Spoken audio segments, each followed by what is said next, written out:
தேவைகளை பூர்த்தி செய்யும் தேன் சொறியும் மூன்று தமிழ் குமராவும் கோவிலாகும்.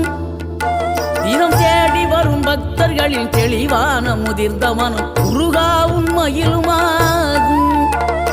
வேடனுரு கொண்டு பெரும் வேங்கை மரமாகி நின்ற வென்றீரணிந்த முருகன், நீ வாடுகின்ற உள்ளமதில் வற்றாது அருள் சேர்க்கும் வானோர்கள் போற்றும் தலைவன். நீரெடுத்த மேனியுடன் ஆறிடத்தில் பேரெடுத்து நினைவெல்லாம் இனிக்கின்றவன், நீ ஓரெழுத்து ஆயுதமாய் ஒளிகின்ற வேலெடுத்து உறுதுணையாய் வருகின்றவன், எனக்கு உறுதுணையாய் வருகின்ற